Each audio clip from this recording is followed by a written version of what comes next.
Hello friends, welcome back to on our YouTube channel success goal पर।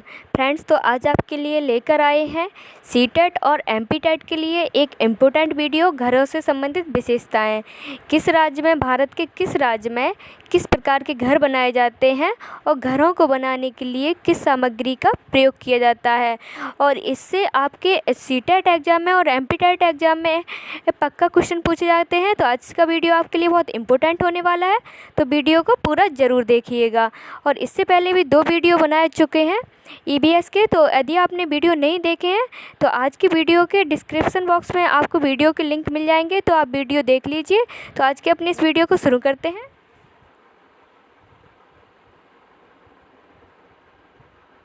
मनाली जो इलाका है, तो यहाँ पे यह पहाड़ी इलाका है। यहाँ बारिश बहुत होती है और यहाँ पर बर्फ़ भी पड़ती है, इसलिए यहाँ मकान पत्थर और लकड़ी के बनते हैं। मनाली यदि आप कभी गए हो तो ये पहाड़ी इलाका है। यहाँ पे बहुत अधिक पहाड़ है, पहाड़ी इलाका है, और यहाँ पे बारिश भी अधिक होती है और यहाँ पे बर्फ़ भी पड़ती है, बर्फ़बारी होती है। बर्फ़बारी के कारण ही लोग यहाँ पे जो घूमना पसंद करते हैं। बर्फ़ अधिक पड़ती है तो यहाँ पे लोग घूमने जाते हैं। और यहाँ पर जो मकान बनाए जाते हैं वो मकान होते हैं, मकान पत्थर और लकड़ी के बनाए जाते हैं। आप कभी अगर मनाली गए हो तो पुरानी मनाली की तरफ जाइएगा तो आपको इस तरह के मकान ज़रूर देखने को मिलेंगे। नेक्स्ट जो राज्य है राजस्थान। राजस्थान में किस तरह के मकान बनाए जाते हैं, तो यहाँ बारिश बहुत कम होती है और गर्मी ज़्यादा पड़ती है, इसलिए यहाँ पर मकान मिट्टी के बने होते हैं और छतों की दीवारें बहुत मोटी होती हैं। गर्मी यहाँ पे बारिश कम होती है तो गर्मी ज़्यादा पड़ती है, तो यहाँ पे जो मकान होते हैं वो मिट्टी के बनाए जाते हैं। मिट्टी के मकान क्यों बनाए जाते हैं, क्योंकि मिट्टी के मकान में ठंडक रहती है जिससे गर्मी कम लगे, तो मिट्टी के बनाए जाते हैं मकान।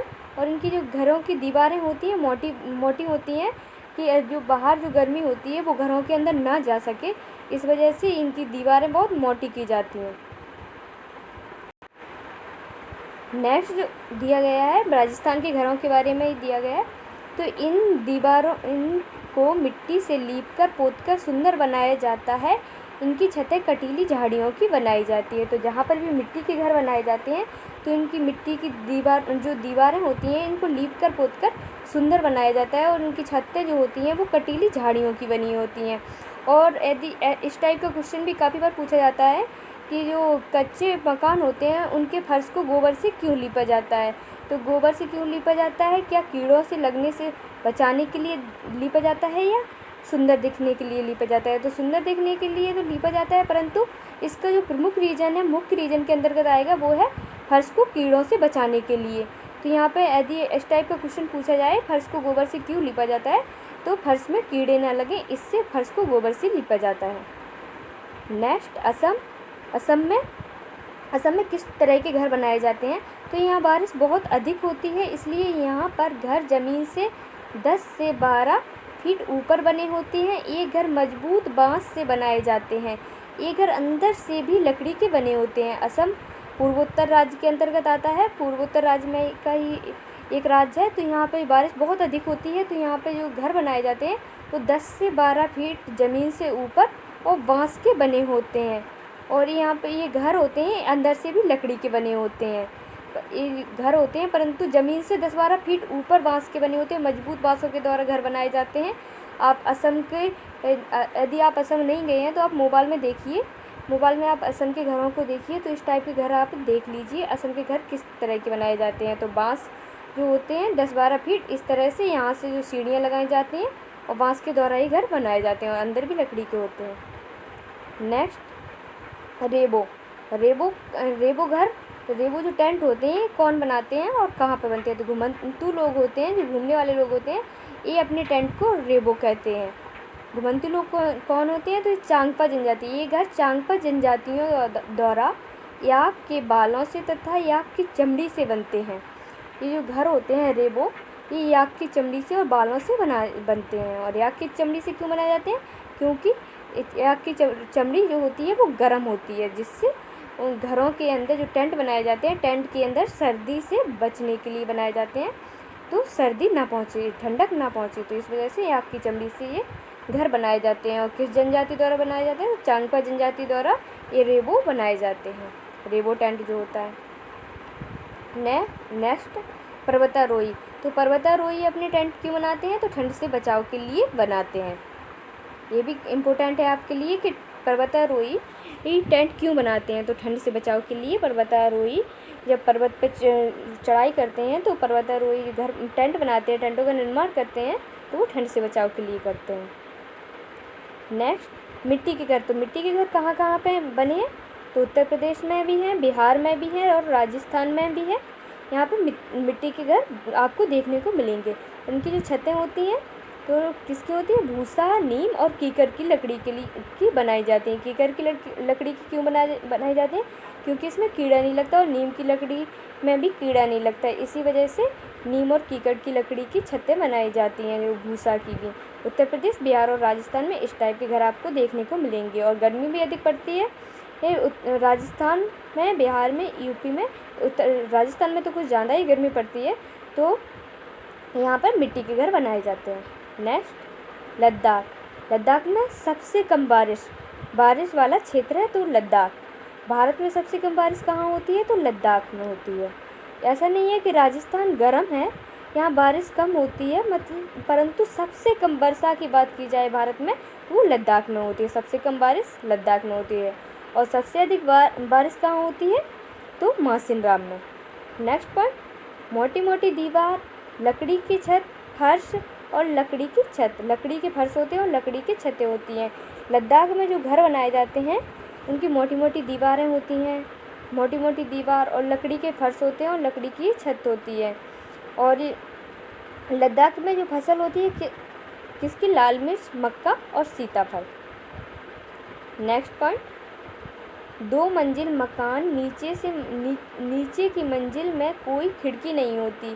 तो जो मकान बनाए जाते हैं लद्दाख में तो किस तरह के बनाए जाते हैं? 2 मंजिल मकान होते हैं, नीचे की मंजिल में कोई खिड़की नहीं होती है और पत्थरों को काटकर एक के ऊपर एक पत्थर रखकर बनाए जाते हैं। अंदर से घासबूस जैसा मकान लगता है, अंदर से देखोगे आप तो घासबूस की तरह मकान लगेगा। ये लद्दाख में जो घर बनाए जाते हैं 2 मंजिला मकान बनाए जाते हैं और नीचे की मंजिल में कोई खिड़की नहीं होती है। नीचे की मंजिल में ज़रूरत का सामान रखा जाता है और ऊपर की मंजिल में लोग रहते हैं। और पत्थरों को काट कर बनाए जाते हैं, एक के ऊपर एक पत्थर रख कर। और अंदर से देखोगे तो ये कैसे घास-फूस के जैसा दिखेगा। क्यों दिखेगा? क्योंकि इनकी जो दीवारें होती हैं वो लकड़ी के फर्श होती है और छतें भी लकड़ी की होती हैं। नेक्स्ट, तो यहाँ जो घर बनाए जाते हैं यहाँ लद्दाख में, तो इससे रिलेटेड भी काफ़ी बार क्वेश्चन पूछे जाते हैं। तो ये भी आपके लिए बहुत इम्पोर्टेंट पॉइंट हैं, तो आप इन्हें ध्यान ज़रूर रखिएगा। नेक्स्ट देखेंगे तो नेक्स्ट में हाउस बोट। तो हाउस बोट क्या है? श्रीनगर से आए टूरिस्ट हाउस बोट में रहते हैं। यह 80 फुट लंबे होते हैं और बीच में इनकी चौड़ाई 8 से 9 फुट होती है। तो हाउस बोट क्या होते हैं? श्रीनगर से आए हुए टूरिस्ट होते हैं, वो हाउस बोट में रहते हैं और इनकी जो लंबे होते हैं तो 80 फुट लंबे होते हैं और बीच में इनकी चौड़ाई होती है 8 से 9 फुट। हाउस बोट श्रीनगर से आए टूरिस्ट के लिए रुकने के लिए बनाए जाते हैं। नेक्स्ट, खतमबंद। तो खतमबंद क्या है? हाउस बोट और कई बड़े घरों के अंदर जो छतें होती हैं, घरों के छत के ऊपर, जो बाहर की तरफ छत नहीं, अंदर घरों के अंदर जो छत दिखाई देती है, तो छत पर लकड़ी की सुंदर नक्काशी की जाती है। इनमें एक खास डिजाइन खतमबंद कहलाती है।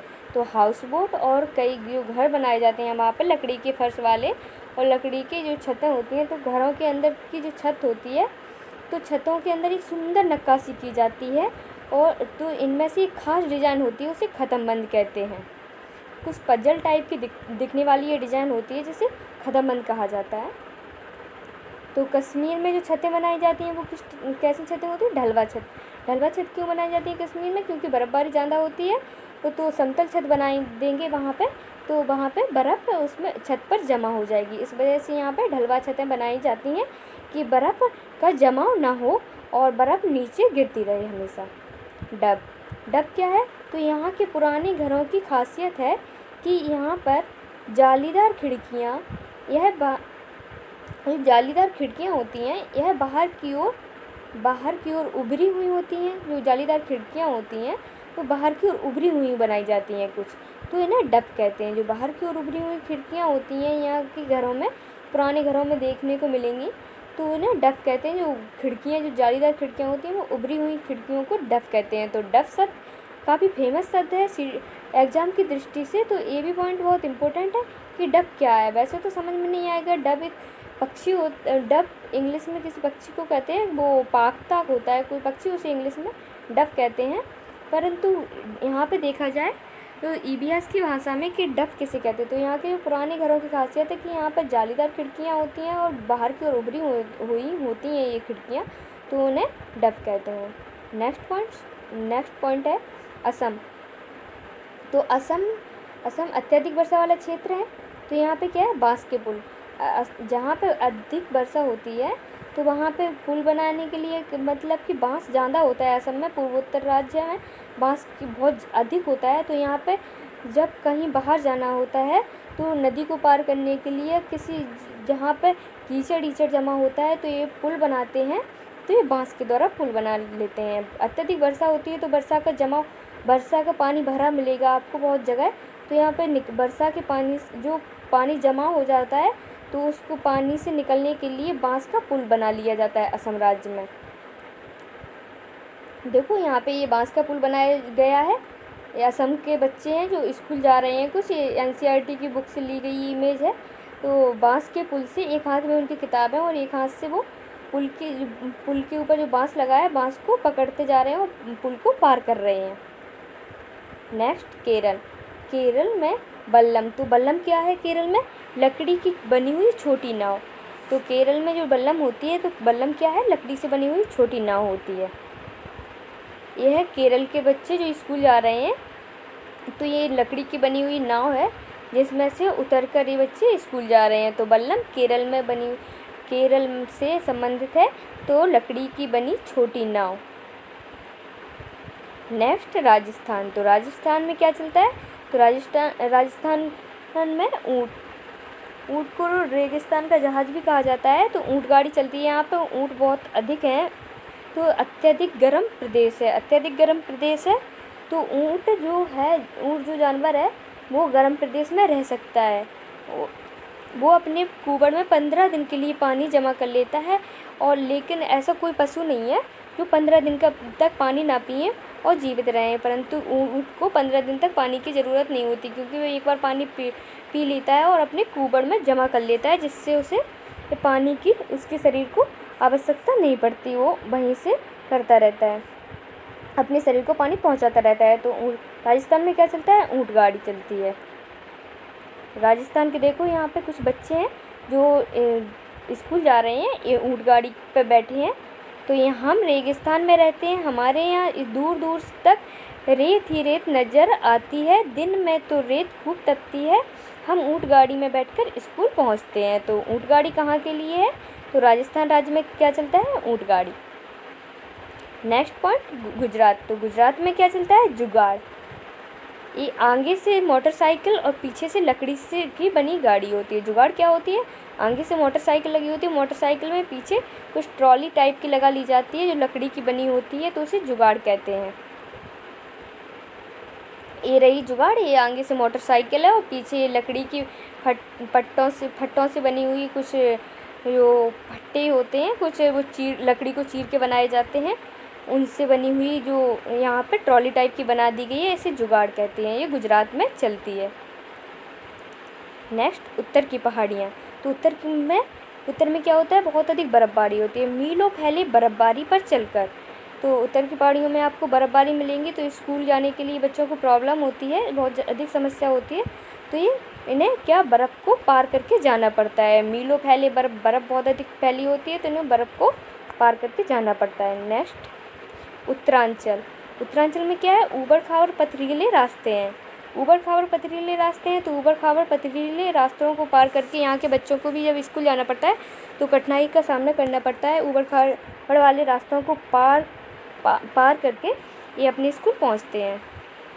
ये है देखो उत्तरांचल के स्कूल जाने वाले बच्चे, ये ऊबड़ खाबड़ जो रास्ते हैं, पत्थर ही पत्थर डले हैं, ऊंचे नीचे रास्ते हैं, तो इनको पार करके ये अपने स्कूल जा रहे हैं। Next point, Ladakh.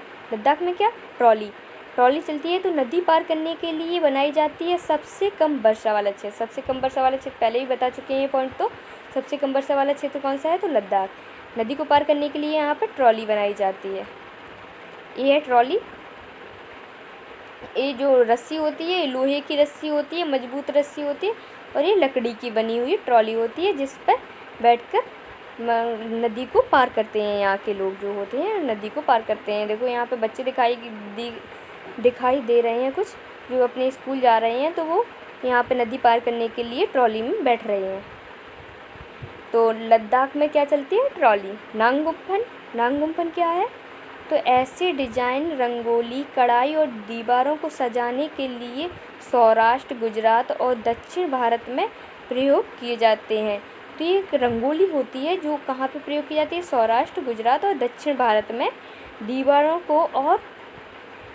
दीवारों को सजाने के लिए प्रयोग की जाती है, तो उसे नांगगुम्फन कहते हैं। तो नांगगुम्फन क्या है, समझ में आ गया होगा कि दीवारों को सजाने के लिए एक रंगोली बनाई जाती है जो गुजरात, दक्षिण भारत और सौराष्ट्र में प्रयोग की जाती है। नेक्स्ट पॉइंट, उत्तराखंड में दुल्हन ब्याह के बाद नए गांव में आई हो तो वह झरने या तालाब पर जाकर सिर झुकाती है। तो यहाँ कहाँ पे ऐसा किया जाता है कि दुल्हन जब नए गांव में आई हो, दुल्हन ब्याह के बाद नए गांव में आई हो, तो झरने या तालाब के पास जाकर सिर झुकाती है। तो उत्तराखंड में ये परंपरा है। नेक्स्ट पॉइंट, राजस्थान से संबंधित है। 1986 में जोधपुर, राजस्थान के आसपास इलाके में सूखा पड़ा था, तब यहाँ के लोगों ने 200 ट्रक कचड़े को निकाला था। तो 1986 में जोधपुर राजस्थान में पड़ता है। तो जोधपुर राजस्थान के आसपास, यहाँ पर राजस्थान राज्य है, ब्रैकेट में कर लो। तो जोधपुर के आसपास इलाके में सूखा पड़ा था, तब यहाँ के लोगों ने 20 ट्रक कचड़े को निकाला था।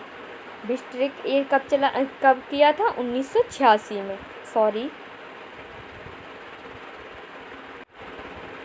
राजस्थान के अलवर जिले में तरुण भारत संघ संस्था ने पानी की समस्या से उबरने की सहायता की। तो तरुण भारत संघ कहाँ से संबंधित है, तो राजस्थान के अलवर जिले से। ये भी पॉइंट काफ़ी बार आया है और बहुत इम्पोर्टेंट पॉइंट है ये कि तरुण भारत संघ संस्था कहाँ से संबंधित है, तो राजस्थान के अलवर जिले से। और किससे संबंधित है, पानी की समस्या से उबरने के लिए ये संस्था चलाई गई थी, तो राजस्थान के अलवर जिले से संबंधित है। आई होप फ्रेंड कि आपको वीडियो पसंद आया होगा, और यदि आपको वीडियो पसंद आया है तो फ्रेंड्स चैनल को सब्सक्राइब करना और वीडियो को शेयर करना ना भूलिएगा। मिलते हैं आपसे नेक्स्ट वीडियो में। जब तक आप देखते रहिए हमारी यूट्यूब चैनल सक्सेस गोल को।